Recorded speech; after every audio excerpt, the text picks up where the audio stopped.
100% دعا قبول. اگر دعا قبول نہ ہو تو میرا دامن پکڑ لینا. اور اس بارگاہ میں عورتوں کا جانا بھی جائز. جی کیا بات ہے. آپ کہو گے پوچھنا چاہ رہے ہو وہ بارگاہ کون سی ہے؟ چلو گے پکے میں ایڈریس بتاؤں, لکھنے والوں لکھو گے, نوٹ کرو گے, ذہن میں محفوظ کرو گے.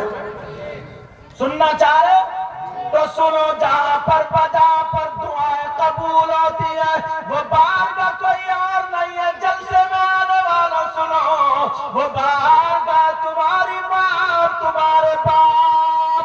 اپنے ماں باپ کی خدمت کر لو. اگر ماں باپ راضی ہو جائے, وہ لڑکڑاتے ہوئے ہاتھوں سے دعا کر دے, تو ماں باپ کی دعا رد نہیں ہو سکتی. اس لیے یہ میں نہیں کہتا, نبی فرماتے ہیں. کیا فرماتے سنو, آقا فرماتے ہیں دعاء الوالدین. والدین کی دعا, ماں باپ کی دعا. دعاء الوالدین عن اولادہما کا دعاء النبی کی. ماں باپ کی دعا اولاد کے حق میں ایسی ہوتی ہے جیسے مجھ محمد کی دعا میری امت کے حق میں ہوتی ہے. سمجھ میں آ رہی بات؟ اب سنو, یہاں سے پیغام شروع. یہ بات میں نے بتا دی, تمہید باندھ دی. یہاں پہ کتنے مرد ہیں, کتنی عورتیں. توجہ رکھنا. اس بستی کا کیا نام ہے بیٹا؟ کڑہیلا گواباری. کڑہیلا گواباری. اگر نام بگڑ جائے تو سنبھال لینا. کڑہیلا گواباری. کڑہیلا گواباری میں کم سے کم 50 نہیں 100, توجہ رکھنا, 100 ماں باپ ایسے ہیں جن کی جوان بیٹیوں پہ موبائل ہے. اللہ اللہ. جن کی کنواری اور بغیر شادی شدہ جوان بیٹیوں پہ موبائل. بیٹا بیٹا چادر والو, چادر والو, ایک ایک ہو کے نکل لو تم, چپکے سے مجھے معلوم ہے, سمجھے. توجہ رکھو. جوان بیٹیوں پہ موبائل. میں تم سے پوچھنا چاہتا ہوں اور ایمانداری سے بتانا, ہماری اور آپ کی جو ان جوان بیٹیوں پہ موبائل ہے, اتنا بتا دو انہیں موبائل کی ضرورت کیا ہے. اتنا بتا دو. یہ بات کریں گی تو کس سے کریں گی؟ واٹس ایپ چلائیں گی تو کہاں چلائیں گی؟ دیکھو ایک نکل گیا. فیس بک چلائیں گی تو کہاں چلائیں گی؟ یہ بھی گیا. فیس بک جانے والے کو کوئی نہیں روکتا, لیکن ذرا میری طرف توجہ دو. فیس بک چلائیں گی تو کہاں چلائیں گی؟ میں آپ سے پوچھنا چاہتا ہوں, آج ہماری جوان بیٹیوں پہ موبائل کیوں ہے؟ 3 روٹی کھاتے ہو, 1.5 کی عقل رکھو. اللہ کے بندے جلسے میں آتے ہو, ہم بہت کود بھی لیے ہیں, ہم بہت اچھل بھی لیے ہیں. پہلے اپنے گھر کو سنبھالنا ہوگا, پہلے اپنے گھر کو دیکھنا ہوگا. آج تمہیں پتہ نہیں ہے 50 لڑکیاں ایسی ہیں جو اپنا دھرم بدل لی ہے, جو اپنا مذہب چھوڑ چکی ہے, غیر مسلم لڑکوں کے ساتھ وہ جا کر کے مل گئی ہے. کتنی لڑکیاں گھروں سے بھاگ جاتی ہیں, کتنی لڑکیاں موبائلوں پر غیر لڑکوں سے چیٹنگ کرتی ہے, کتنی لڑکیاں موبائلوں پہ بات کرتی ہے. میں تم سے پوچھنا چاہتا ہوں, یہ ہماری تمہاری جو بچیاں ہیں ان پہ موبائل جو تم نے دے دیا ہے, اے باپ ذرا تم بتاؤ, کیا تمہاری بیٹی کے ٹرک چل رہے ہیں, کیا تمہاری بیٹی کی فیکٹری چل رہی ہے, کیا تمہاری بیٹی کے کارخانے چل رہے ہیں, کیا تمہاری بیٹی کے ہوائی جہاز چل رہے ہیں, کیا تمہاری بیٹی کی مشینیں چل رہی ہیں, کیا تمہاری بیٹی کی ٹرینیں چل رہی ہیں؟ مجھے بتاؤ کہ موبائل کے بغیر ٹھپ ہو جائیں گے, موبائل کے بغیر پورا خاندان بھوکا مر جائے گا. آج یہ ماں ہے ماں, کیا اس ماں کو پتہ نہیں ہے میری بیٹی زینے کی آڑ میں کس سے موبائل پہ بات کر رہی ہے؟ اس ماں کو پتہ نہیں ہے میری بیٹی کس سے موبائل پہ چیٹنگ کر رہی ہے. تم جا کر کے میلے میں دیکھ لینا, 8-10 لڑکیاں ایسی ملیں گی, بلکہ میں نے گھوم کر کے دیکھا 50 لڑکیاں ایسی ہیں پوچھتے ہی نہیں ہے ہمارا باپ یہاں ہوگا، ہماری ماں یہاں ہوگی، ان کے دوپٹے نہیں ہے، لڑکوں سے ہنس رہی ہے بول رہی ہے، لڑکوں سے گجرات ہی بول رہی ہے، ارے جلسے کے نام پہ آئی ہے۔ میں پوچھنا چاہتا ہوں، اور کم سے کم 50 لفنگے لڑکے بھی گھوم رہے ہیں، ایسے نوجوان یہ جلسے میں نعرہ لگا رہے ہیں، ایسے نوجوان ہونا چاہیے۔ اس باپ کے بیٹے سے میں پوچھتا ہوں جس کا بیٹا دوسرے کی بہن بیٹی سے موبائل پہ نہیں وہاں روڈوں پہ باتیں کر رہا ہے، دکانوں پہ گھوم رہا ہے، گجرا رہا ہے، کب تک گجراتے رہو گے، کب تک یہ کرتے رہو گے؟ ارے تمہیں معلوم ہے، آج ذرا اٹھا کر کے دیکھو۔ اب میں پوچھنا چاہتا ہوں، جو لڑکی کبھی کوریرا سے نکل کے کبھی باہر نہیں گئی، اس کے بالوں کی کٹنگ فلموں جیسی کیسے ہو گئی؟ اس کے چہرے پہ میک اپ فلموں جیسا کیسے ہوا؟ اس کے کھانے کا ڈھنگ بمبئی کی طرح کیسے ہوا؟ اس کے پہننے اوڑھنے کا ڈھنگ فلموں جیسا کیسے ہوا؟ میں پوچھنا چاہتا ہوں، یہ کسی باپ نے نہیں، یہ موبائل کی دین ہے۔ ارے تو باپ ہے، تو ماں ہے۔ کوئی مولانا بیٹی کو دوپٹہ اڑانے نہیں آئے گا، کوئی عالم صاحب دوپٹہ اڑانے نہیں آئیں گے، کوئی پیر صاحب دوپٹہ اڑانے نہیں آئیں گے۔ یہ باپ کی ذمہ داری ہے، یہ ماں کی ذمہ داری ہے۔ پہلے اپنے گھر کو سنبھالو، بعد میں پڑوس میں جانا، پہلے اپنے گھر کو سنبھالو، بعد میں دوسرے ملک میں جانا۔ آج ہماری بچیاں جن کے آدھے آدھے جسم ننگے ہو گئے ہیں، جن کے چلنے کھانے کا ڈھنگ فلموں جیسا ہوتا ہے، کتنی لڑکیاں گھروں سے بھاگ جاتی ہے۔ ارے تو باپ ہے، ذرا قرآن کی آیت سن لے۔ اللہ فرماتا ہے یا ایھا الذین آمنوا قوا انفسکم واہلیکم نارا، اے ایمان والو اپنے آپ کو اور اپنے گھر والوں کو جہنم کی آگ سے بچاؤ۔ نعرہ تکبیر، نعرہ رسالت، مذہب اسلام، مسلک اعلی حضرت، اصلاح امت کانفرنس، علامہ سید مقیم الرحمان صاحب قبلہ۔ ہو سکتا ہے بہنوں کو میری بات بری لگتی ہو سکتا ہے بھائیوں کو بات بری لگتی ہو، مگر میری پیاری بہن تجھے پتا نہیں ہے، اگر یہ انگلی کٹے نا تو تکلیف یہیں پہ ہوتی ہے، یہ انگلی کٹے تو تکلیف یہیں پہ ہوتی ہے، یہ کٹے یہ کٹے یہ کٹے تو تکلیف یہیں پہ ہوتی ہے۔ آج ہم کربلا والوں کا واسطہ تو دیتے ہیں، آج ہم یہ تو کہہ دیتے ہیں 72 تھے، ارے ایک سکینہ کو دیکھ لو، ان ہزاروں کو دیکھ لو، اگر ان کے پاؤں کا دھون پڑ جائے تو یہ پاک ہو کر کے چلی جائیں گی۔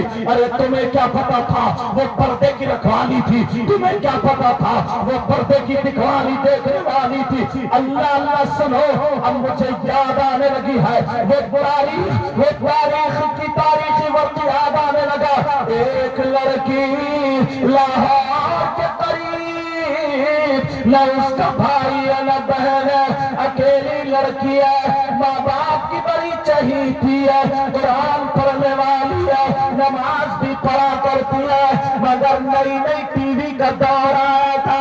ذرا سنو پیارے، جمعے کے دن وہ لڑکی قرآن پاک کی تلاوت کر رہی تھی، 18 نہیں 16واں سپارہ پڑھ رہی تھی، تخت پہ بیٹھی ہوئی ایک لڑکی 16واں سپارہ پڑھ رہی ہے، اس کی ماں گھر میں چولہا بنا رہی ہے، مٹی چولہے پہ لگا رہی ہے، مگر اس لڑکی کی سہیلی بگڑی ہوئی تھی، وہ باہر سے آ گئی، آ کر کے اس نے گلے میں ہاتھ ڈالا اور کہنے لگی او میری سہیلی، تجھ پہ میری جان قربان ہے، میں تجھے اپنی جان سے زیادہ پیار کرتی ہوں، او میری بہن چل چل، میرے گھر میں نئی ٹی وی آئی ہے، اس میں گانے آ رہے ہیں، اس میں فلمیں آ رہی ہے، چل ذرا چل کے گانے سن لے، فلمیں دیکھ لے۔ وہ کہنے لگی میں قرآن پڑھ رہی ہوں، کیا کروں کیسے جاؤں، میں قرآن چھوڑ کے نہیں جا سکتی۔ جب اتنا کہا تو وہ لڑکی کہنے لگی کیا تو پاگل ہو گئی ہے؟ اگر ٹی وی میں گانے نکل گئے تو تیرا کیا ہوگا؟ اگر فلم نکل گئی تو کیا دیکھے گی؟ قرآن کئی کو بھاگا تھوڑی جا رہا ہے، تو قرآن تو بعد میں بھی پڑھ لینا، قرآن تو بعد میں بھی پڑھ لے گی۔ اس کی بھی سمجھ میں آ گیا، اس نے قرآن کو بند کر دیا۔ آج جو لڑکیاں موبائل چلا رہی ہیں سن لے، جو اپنی ماں کا کہنا نہیں مانتی ہیں سن لے، اپنی ماں کو آنکھیں دکھاتی ہیں سن لے، اپنی ماں اگر اس کی ماں کسی کام کو کہہ دیتی ہے تو یہ آنکھیں نکال کے ماں کی طرف تو سیدھی ہو جاتی ہے، اور یہ جو بغیر دوپٹہ، یہ دوپٹہ پھینک کر کے فیشن کر کے جو میلوں ٹھیلوں میں نکل پڑتی ہے، ذرا سن لے، وہ اسلام کی شہزادی ہے، قرآن پڑھ رہی ہے، 16واں سپارہ تقریباً آدھا ہو جاتا ہے، اب وہ لڑکی کی سہیلی آ کر کے اسے لے جانے لگی، ماں کہنے لگی نہیں میری بیٹی، نہیں میری شہزادی، نہیں میرے لال، نہیں میرے دل کے ٹکڑے، ارے مت جانا، تو اللہ کا کلام مت چھوڑنا، تو قرآن پاک کو مت چھوڑنا، میری بیٹی اللہ کا کلام چھوڑ کے ٹی وی دیکھنے مت جانا۔ وہ کہنے لگی ماں مجھے میری سہیلی بلانے آئی ہے، میری دوست بلانے آئی ہے۔ ماں کہنے لگی تیری سہیلی نہیں ہے، سہیلی کی شکل میں شیطان ہے، تیری سہیلی کی شکل میں یہ جناتنی ہے، تیری سہیلی کی شکل میں یہ بھوتنی ہے، یہ چڑیل ہے۔ جب اتنا کہا تو وہ لڑکی ناراض ہو جاتی ہے اور کہنے لگی دیکھ تیری ماں مجھے کتنا برا کہہ رہی ہے، تیری ماں مجھے کتنا ڈانٹ رہی ہے، اگر میری ماں مجھے کچھ کہتی تو میں چپل مار کے منہ سنبھال دیتی، اس کو بھی برا لگ گیا۔ یہ بھی کہنے لگی ماں تم میری سہیلی کو کیوں اتنا برا کہہ رہی ہو، میری سہیلی کو کیوں ڈانٹ رہی ہو، ارے تم دیکھ نہیں رہی ہو میری سہیلی گھر چھوڑ کے آئی ہے، اس نے قرآن چھوڑ کر کے ماں کی نہیں سنی، ماں روتی رہ گئی اور یہ لڑکی چلی جاتی ہے۔ جیسے ہی لڑکی گئی اس نے جو ٹی وی دیکھنا تھا دیکھ لیا، جو اس میں گانے سننا تھے سن لیے۔ آج جب بچیاں موبائل چلا کر کے اپنی ماں کا کہنا نہیں مانتی ہے، سن لے وہ لڑکی ٹی وی دیکھ لیتی ہے، وہ لڑکی گانے سن لیتی ہے، وہ لڑکی موویز دیکھ لیتی ہے، وہ لڑکی فلمیں دیکھ لیتی ہے، فلموں کے بعد دیکھنے کے بعد اب وہ لڑکی جب گھر آتی ہے اللہ اس کی ماں بیٹھی ہوئی رو رہی تھی، میری بیٹی قرآن کو چھوڑ کے چلی گئی، ادھر اللہ ناراض ہو گیا، ادھر اللہ غضب میں آ گیا، اللہ ناراض ہو جاتا ہے۔ ادھر وہ لڑکی جب آتی ہے اس کے دل میں آیا چلو 16واں سپارہ جو آدھا رہ گیا تھا میں اس کو پورا کرے لیتی ہوں۔ وہ لڑکی تخت پہ قرآن پڑھنے کے لیے دوبارہ جب بیٹھتی ہے، آدھا سپارہ پورا کرنے کے لیے بیٹھتی ہے، وہ بہن سن لے اگر اللہ کا عذاب نازل ہو گیا تو کہیں کی نہیں رہے گی، نہ جانے کتنوں کی شکلیں اللہ نے بگاڑ دی ہے۔ ذرا میری طرف توجہ رکھو، وہ لڑکی جب قرآن پاک کھول کر کے پڑھنے کے لیے بیٹھی، وہ لڑکی قرآن کو ہاتھ لگانا چاہتی تھی، ادھر اللہ تعالیٰ ناراض ہو جاتا ہے، اللہ تعالیٰ غضب میں آ جاتا ہے۔ اللہ نے کہا میں تجھے قرآن پہ ہاتھ لگانے نہیں دوں گا، کس لیے تو قرآن چھوڑ کر کے ماں کا کہنا نہ مان کر کے تو اپنی سہیلی کے ساتھ ٹی وی دیکھنے چلی رہی تھی۔ آج کتنی لڑکیاں غلط سہیلیوں کے ساتھ چنبل میں آ کر کے گھومنے چلی جاتی ہے، ذرا وہ توجہ رکھے۔ لڑکی نے جب قرآن پہ ہاتھ لگانا چاہا تو میرے اللہ نے رحل کے نیچے سے ایک چھپکلی پیدا کر دی، خوخوار چھپکلی پیدا کر دی ہے۔